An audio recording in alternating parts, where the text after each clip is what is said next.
Lost girl में आप ये पाएंगे, इंस्पिरेशन पाएंगे, बिकॉज ये एक सोशल ड्रामा है, पूरा मैसेज सोसाइटी को देता है। पता चला कि मैं सीता का कैरेक्टर कर रही हूँ, तो सिद्धार्थ कुमार तिवारी सर है हमारे प्रोड्यूसर, तो उन्होंने मुझे सिर्फ एक ही बात बोली कि भूल जाओ सारी सीता को, we have to make new Sita. अच्छा, सुना है भंसाली बहुत गुस्सा करते हैं। छोटी सी भी गलती सेट पे है तो आपको दोबारा करना पड़ेगा। मैंने उनकी एक फिल्म में काम किया, बाजीराव मस्तानी में। उसका एक सेट था आईना महल, उसको जब लगाया तो फिल्म की पूरी चमक उस सेट से आती है। उसमें करीबन 2 लाख से भी ज़्यादा आईनों को यूज़ किया गया था। तो मुंबई में आईना ख़त्म हो गए थे। शाहरुख का कुछ दखल होता है, आदित्य चोपड़ा का भी बहुत दखल होता है, सुना है मैंने वायरस अगर आप करते हैं फिल्म में। देखिए, इनके साथ काम करते करते हम लोग सीख जाते हैं उनकी ज़रूरत क्या है, मानना है क्या नहीं मानना है। 5 मार्च को एक फिल्म आ रही है, नाम है लॉस्ट गर्ल। उसी के अपन लोग इंटरव्यू कर रहे हैं, उसके डायरेक्टर और उसकी एक्टर हमारे साथ हैं। कौन है वो लोग? डायरेक्टर का नाम है आदित्य। उन्होंने बहुत सारा सेट डिज़ाइन किया है, खूब भंसाली का आपने देखा होगा ना, ग्रैंड एकदम बनता है। और उसी के साथ एक्टर हैं, एक्ट्रेस भी हैं उसके साथ। हम लोग पूरी बातचीत करेंगे कैसे फिल्म बनाई उन लोगों ने। छोटी फिल्म है लेकिन इरादे बहुत बड़े हैं उन लोगों के। तो बातचीत शुरू करते हैं। जी, कैसे हैं आप लोग? बहुत बहुत बढ़िया, बहुत शुक्रिया। तो सबसे पहले तो ये बताइए कि जो मैं अभी आपसे ऑफ द कैमरा भी बात कर रहा था कि टीवी से, चूँकि आपने टीवी श्रीमद् रामायण और शिव शक्ति इसमें रही आप, तो अभी टीवी से फिल्म में आने का क्या अनुभव रहा और टीवी का क्या अनुभव काम आया? और जैसे कुछ कुछ चीज़ें होती है ना, कुछ ज़्यादा पता होता है तो नुकसान भी होता है। कई कई मैं बात कर रहा, 1-2 लोगों से बात करता हूँ, तब तब रिद्धि डोगरा से बात कर रहा था, तो वो कह रही थी कि टीवी की ट्रेनिंग ऐसी होती है कि फटाफट डिलीवर करने का, तो वो अपने को बहुत फ़ायदा मिलता है। आपका क्या? हाँ, दिस इज़ ट्रू। टीवी में मतलब हमें सेम डे स्क्रिप्ट मिलती है ऑन सेट, एंड देन 1-2 घंटे के अंदर आपको पूरा सीन प्रिपेयर करना होता है। तो उसमें बहुत अच्छी रिहर्सल आप कह लो, वर्कशॉप कह लो, हर चीज़ एक्टर की ट्रेनिंग हो जाती है इन एवरी वे। तो और फिल्म और टीवी में डिफरेंस तो है ही पर्दे का, लेकिन मुझे लगता है आज के टाइम पे जैसे मैं श्रीमद् रामायण अभी कर रही हूँ एज सीता, तो उसकी रीच बहुत अच्छी है and people are loving it. तो डिफरेंस तो है ही फिल्म और सीरियल में, बड़ा पर्दा, और मेरी ये फर्स्ट फिल्म है तो उसकी एक्साइटमेंट बहुत ही अलग है। तो मेरे को हमेशा से फिल्मों में काम करना था, फाइनली हो रहा है। तो जब प्राची को ये पता चलता है कि वो सीता का रोल कर रही हैं, तो वो क्या बैगेज होता है? क्योंकि मतलब बैगेज इन द सेंस, कई सारे आपने एक सीता को लेके, माँ सीता को लेके बहुत सारे आपके वो होते हैं कि ऐसी वो होनी चाहिए, ऐसी होनी चाहिए। तो राइट। आपका क्या था जब पहली बार पता चला सीता का रोल कर रही हैं श्रीमद् रामायण में? इस पे तो अभी आएंगे फिल्म पे। राइट। तो जब मुझे लाइक पता चला कि मैं सीता का कैरेक्टर कर रही हूँ, तो सिद्धार्थ कुमार तिवारी सर है हमारे प्रोड्यूसर, तो उन्होंने मुझे सिर्फ एक ही बात बोली कि भूल जाओ सारी सीता को, we have to make new Sita for this generation. आज की जनरेशन के लिए हम बना रहे हैं, तो हमें उस हिसाब से सब कुछ करना है। प्राची को कैसे कास्ट किया आदित्य आपने?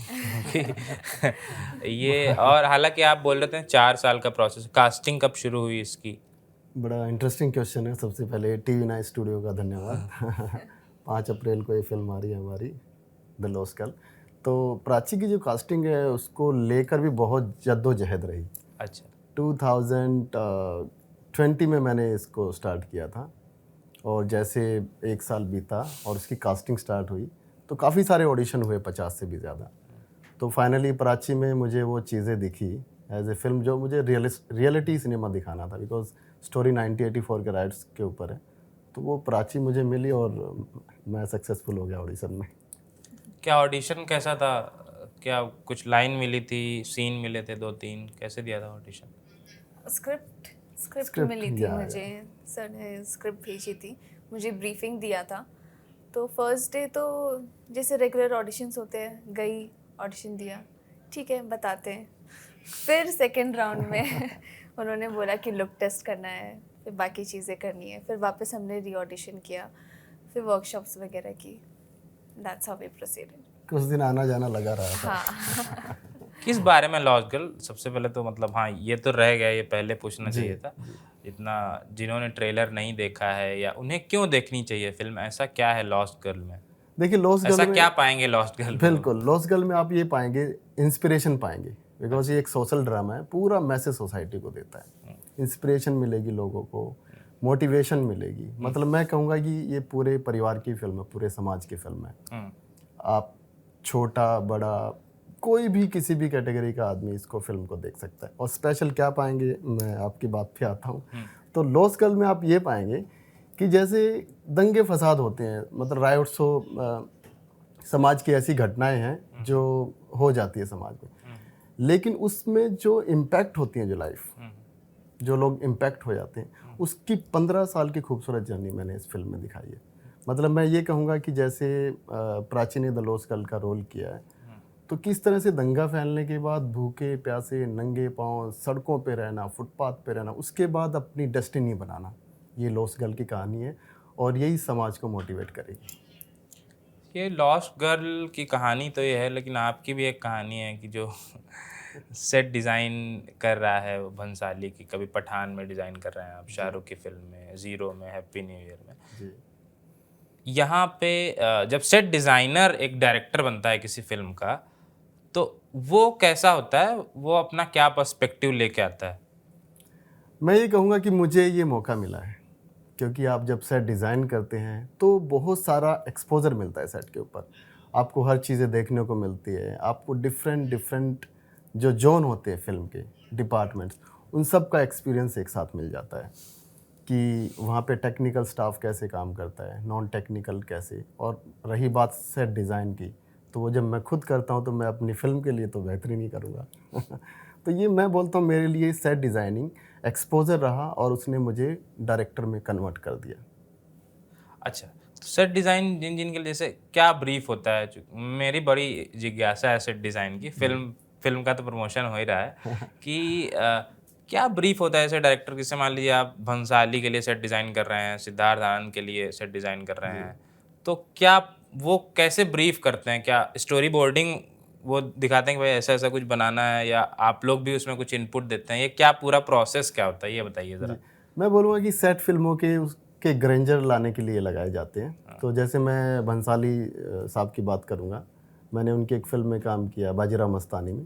उसका एक सेट था आईना महल। अच्छा। तो वो set larger than the life था। हाँ।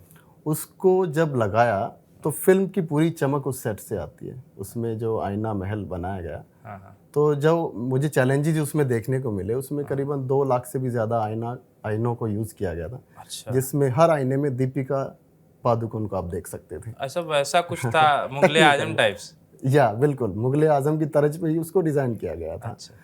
तो जब वो चैलेंजेस मैंने सेट पे देखे तो मुंबई में आईना ख़त्म हो गए थे, तो हम लोगों ने दूसरी सिटी से उसको एक्सपोर्ट किया और किसी न किसी तरीके से उस टाइमलाइन में उसको कंप्लीट किया।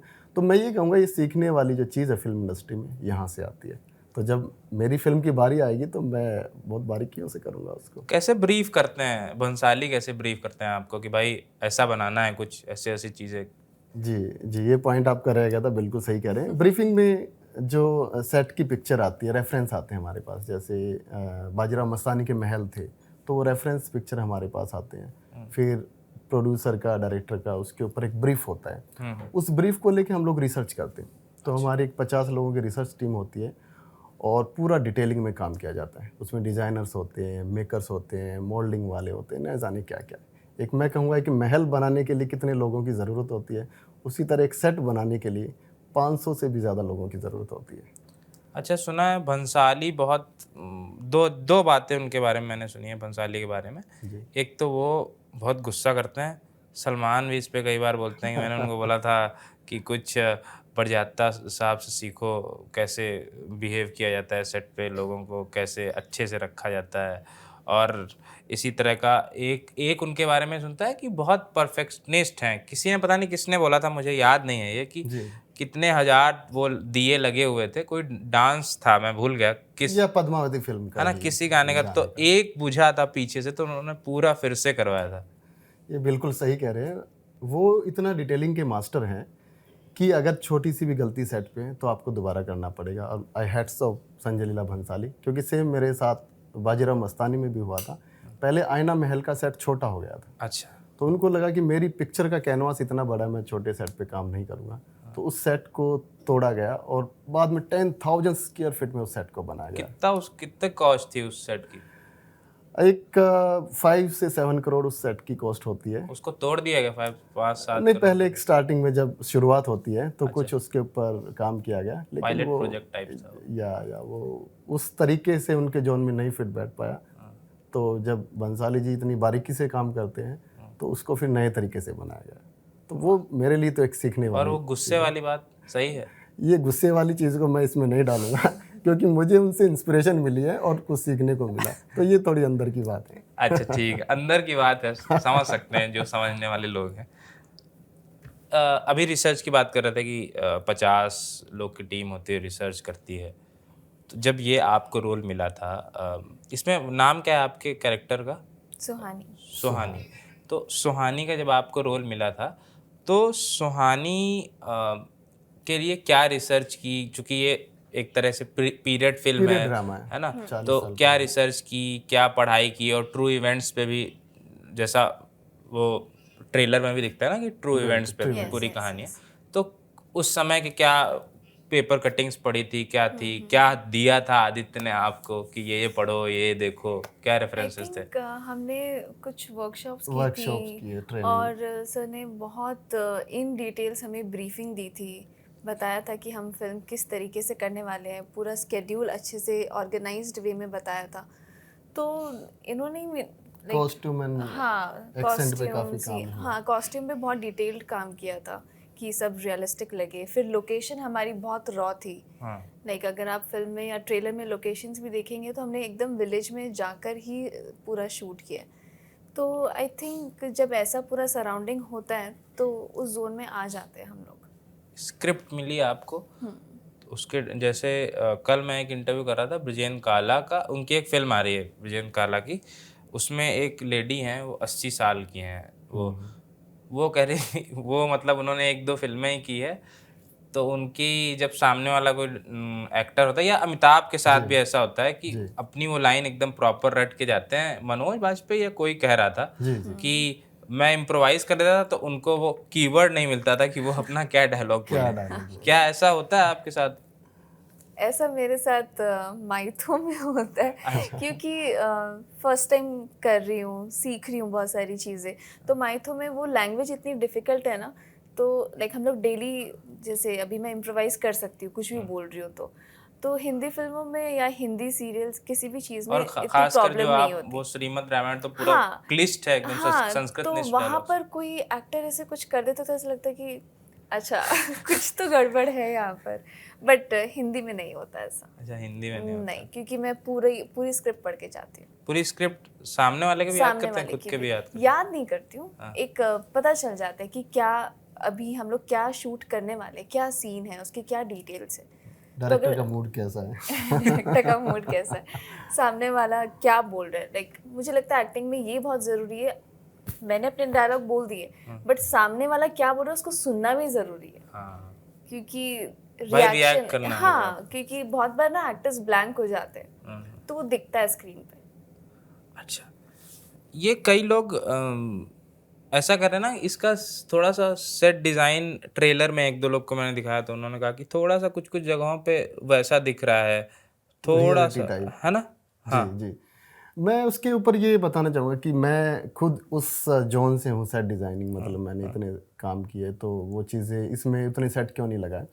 एक्चुअली जो इसका टॉपिक है 1984 के बैकग्राउंड पे ये बना, तो उसमें रियलिटी लोकेशंस मुझे ज़्यादा चाहिए थी। तो वो बॉम्बे में वो काम नहीं हो पा रहा था क्योंकि सेट लगा के मुझे वो काम करना पड़ता। कहाँ पे वो पंजाब? ये हरियाणा में शूट किया है, हिसार में, हिसार हांसी। कहानी वहीं की है, हरियाणा की है? ये कहानी दिल्ली की कहानी है, क्योंकि जो इवेंट हुआ था जो 90 में, वो दिल्ली में हुआ था। दिल्ली से फिर वो जैसे लोगों ने माइग्रेशन किया एक स्टेट से दूसरे स्टेट तक, जान बचाकर भागे थे लोग, तो मैंने उन लोकेशन का पता लगाया। मैं उन लोकेशन पे पहुंचा, वहाँ का जो टेक्सचर है वो मैंने उसको फिल्म में दिखाया कि रियलिटी कैसे आएगी फिल्म के अंदर। तो सेट लगाने की उसमें ज़्यादा ज़रूरत नहीं पड़ी, 1-2 गानों के सेट लगे हैं और दूसरे जो काम होते हैं, बाकी मैक्सिमम शूट आपका रियलिटी और लाइव लोकेशंस पे हुआ है। अच्छा, जब सेट वगैरह डिज़ाइन करते हैं तो आपने शाहरुख की बहुत सारी फिल्में की हैं, बहुत कुछ किया, तो उनका भी कुछ इनपुट होता है? जब रेड चिलीज़ का कोई सेट आपने डिज़ाइन जीरो किया का हो, है मैंने, ना? हाँ, जीरो जीरो का में किया काम था किया आपने, था। और उसका तो वो बड़ा टफ था, शूट वगैरह भी टफ काफ़ी था, टफ वो था। नीचे गड्ढा खोद के वो, है ना, वैसा काफ़ी। कुछ मामला था उसमें। तो उनका भी इनपुट होता है कुछ बतौर प्रोड्यूसर? जी, मतलब इनपुट ये कहूँगा कि मैं फ़िल्म इंडस्ट्री में बड़ा टेक्निकल चलना पड़ता है, मतलब डिटेलिंग में काम करना पड़ता है, क्योंकि फ़िल्म एक ऐसी चीज़ है, किताब की तरह लिखी जाती है, आज भी देखी जाएगी, 50 साल बाद भी देखी जाएगी। तो काफ़ी सारे चेंजेस होते हैं, मैं कहूँगा उनको एक्सेप्ट करना चाहिए और मैं वो चैलेंजेस एक्सेप्ट करके, चाहे मुझे वो काम 3 बार करना पड़े, मैं उसको करता हूँ। ऐसा कैंसिलेशन बहुत ऐसा होते ऐसा हैं हुआ लास्ट हुआ मोमेंट पे, लास्ट मोमेंट। हुआ मेरे साथ काफ़ी बार हुआ ऐसा जैसे कि पठान में या इन सब जी। उन सब में, किसी ला- फिल्म में? मैं इसी का एग्जांपल दूंगा। पठान में लास्ट मोमेंट पे कुछ सेटअप पे कुछ काम थे डिज़ाइन के, तो लास्ट मोमेंट पे वो कैंसिल हुए और फिर वो दोबारा करना पड़ा। जैसे मैं ऋतिक रोशन की एक फ़िल्म थी, ये 2008 में आई थी, फिल्म क्राफ्ट की, तो उसमें एक टैंक का सीन था। टैंक में ऋतिक रोशन को कुछ एक्शन करना था। फिल्म कौन सी थी, याद है आपको? 2007-8 में, मुझे फिल्म का नाम याद नहीं आ रहा। अच्छा, अभी ढूंढ लेंगे। Kites, I think kites, kite, हाँ हाँ। अच्छा, ओके। जी, तो उसमें टैंक का एक सीन था और उसमें वो टैंक लीक हो गया पानी का। अच्छा, तो ऐसी ऐसी चीज़ें होती, फिर ऑन द स्पॉट रिस्पॉन्सिबिलिटी लेकर वो काम करना पड़ता, बिकॉज बहुत सारे खर्चे होते प्रोडक्शन में। तो उसमें ऐसा नहीं कि वो कैंसिल हो जाएगा, ऐसा कोई भी ऑप्शन नहीं, आपको फाइनली वो काम करना पड़ेगा। नहीं नहीं, मैंने वो, ये तो आपने बताया, मैं ये पूछ रहा था, जी। शाहरुख का कुछ दखल होता है? आदित्य चोपड़ा का भी बहुत दखल होता है, सुना है मैंने, वायरफ, अगर आप करते हैं फिल्म तो। देखिए, इनके साथ काम करते करते हम लोग सीख जाते हैं उनकी ज़रूरत क्या क्या है, मानना है, क्या नहीं मानना है। तो उनकी शर्तों पे चलना पड़ता है। अगर उनकी शर्तों पे वो काम हो जाता है तो मुझे नहीं लगता कोई प्रॉब्लम आती है। कैंसिल होता है लेकिन फिर बाद में चीज़ें अच्छी हो जाती हैं। इसके बाद कहाँ देख रहे हैं आप? ये फिल्म रिलीज हो जाएगी 5 तारीख को, महीने भर बाद चीज़ें जी। ख़त्म हो जाएंगी, सब कुछ सही हो जाएगा। नया प्रोजेक्ट क्या होगा, नई जर्नी क्या शुरू होगी? अभी कुछ चल रहा है कुछ बैकएंड पे? बिल्कुल बिल्कुल चल रहा है कि एक प्रोड्यूसर का यही दायित्व है कि फिल्म ख़त्म होते होते उसका दूसरा सब्जेक्ट तैयार हो जाए। अच्छा, तो तो क्या एक अभी नया subject सब्जेक्ट है? मैं लेकर आ रहा हूँ इसके बाद। उसका नाम भी मैंने रख दिया 7 सिस्टर। अच्छा, सर, नॉर्थ ईस्ट की? ये 7 बहनों की कहानी है कि अच्छा, मुझे लगा वो 7 सिस्टर्स नॉर्थ ईस्ट वाला। ये थोड़ा दूसरा टॉपिक, रियलिटी कहानी है ये भी। तो उसके ऊपर मेरा सब्जेक्ट और उसका जो प्री प्रोडक्शन है वो कंप्लीट हो चुका है, तो रिलीज़ के बाद मैं उसके काम में लग जाऊंगा। और आप प्राची? अभी तो आपका वो तो चल अभी रहा तो है, मेरा टीवी वाला तो रामायण चल रहा है, पर हाँ। इधर इस फिल्म के बाद क्या Let's है? see, ऑडिशंस looking दे रही forward. होंगी या कुछ है अभी काम? अभी तो नहीं, बट आई होप लोगों को पसंद आए और अच्छी अपॉर्चुनिटी मिले आगे। जब बड़ी हो रही थी आप, तो आपकी जो सिनेमैटिक समझ है, जो सिनेमा को लेके जो समझ है, क्या देख रही थी जो डेवलप हुई? किन किन मेरा- चीज़ों ने शेप किया उस आपके अंदर का जो सिनेमांची है, जिस जैसा कहें? एक्चुअली ये मेरा चाइल्डहुड ड्रीम है। अच्छा, लाइक शायद मम्मी पापा ने जब फर्स्ट टाइम पूछा था कि क्या बनना है, तो मैं बोलती थी कि मैं एक्ट्रेस बनूंगी, हीरोइन बनूंगी। तो ऐसा नहीं है कि मैं बड़ी हुई तो ऐसा होता ना कि फैंटेसी हो गई और अनरियलिस्टिक Background वर्ल्ड पहले से है, तैयार हो हाँ, ऐसा कुछ भी नहीं है। तो ये मेरा चाइल्डहुड ड्रीम था, मैं पहले से ही दिमाग में ऑलरेडी पता है मुझे कि मुझे क्या करना है, कहाँ पहुँचना है। अच्छा, आप जब बड़े हो रहे थे तो, और बाय द वे मैं मोबाइल में बार बार देख रहा था, मैं वो फिल्म सर्च कर रहा था उनकी, ऋतिक रोशन की, काइट्स 10 के आसपास आई। जी, उसी तो उसी वही टाइम हो, की और बात। शूट वो हो रही होगी 7-8 में, या, तब की बात, उसी जमाने की तो बात। काइट्स ही होगी। आप जब बड़े हो रहे थे तो कौन सी फिल्में देख रहे थे, किन्हें पसंद कर रहे थे, किन्हें एडमायर कर रहे थे, किन डायरेक्टर्स को, किन के साथ काम करना था? ये बिल्कुल सही कहा। मैं जो यश चोपड़ा का बहुत बड़ा फ़ैन हूँ, संजय लीला भंसाली, तो उनकी जो भी फिल्में आती थी मैं उनकी फिल्मों को कभी नहीं छोड़ता था। तो हो सकता है उनकी फिल्में देखते यश देखते चोपड़ा की मुझे मुंबई आना पड़ा। कभी आदित्य चोपड़ा को बोला कि मैं उनका वो आपके पिताजी का बहुत बड़ा फैन हूँ? एक बार मेरी मुलाकात हुई है जब अच्छा, टाइगर फिल्म का शूट हो रहा था यश चोपड़ा से। जी, तो उसी टाइम कुछ काम हो रहा था, उस टाइम मेरी उनसे कुछ बातचीत हुई थी। क्या बातचीत हुई थी बताइए? मैं कहूँगा कि उनके साथ जो काम करने का जो तरीका है और उनके साथ जो हम लोग जुड़ते हैं, ये अपने आप में एक बहुत बड़ी नहीं बात नहीं, है। आपने ये नहीं बताया क्या बातचीत क्या हुई थी, अगर बता सकें आप तो। बिल्कुल, बिल्कुल। टाइगर 3 का शूट चल रहा था और कुछ उनसे आदित्य चोपड़ा से? जी, जी। अच्छा। सलमान खान से रिलेटेड कुछ प्रॉप्स थी सेट की, तो वो डिटेलिंग में मैंने उनके साथ डिस्कशन किया और शायद वो चीज़ दूसरे नहीं समझा पाते, लेकिन वो कुछ सेकंड में ही उन्होंने मुझे बता दी और उसका फिर रिज़ल्ट अलग ही आएगा, आपको पता है। कुछ सेकंड में बता दिया और कुछ दिनों के बाद 5 अप्रैल को फिल्म आ रही है लॉस्ट गर्ल। जाइए देखिए, छोटी फिल्म है, छोटी फिल्मों को बड़ा समर्थन दीजिए, देखिए तभी लोग इस तरह के लोग आदित्य आगे आ सकेंगे, प्राची टीवी से निकल के अपना ड्रीम पूरा कर सकेंगी, जो उनका बचपन का सपना है वो फिल्में कर सकेंगी। तो देख के आइए फिल्म 5 अप्रैल को आएगी, हमको बताइए, हम इनको बताएंगे। अब तो सब सोशल मीडिया पे सारे लोग हैं, टैग कर दीजिए कि भाई ऐसी लगी फिल्म हमको, ये कमी थी, ये अच्छाई थी, ये पूरा करिएगा। शुक्रिया।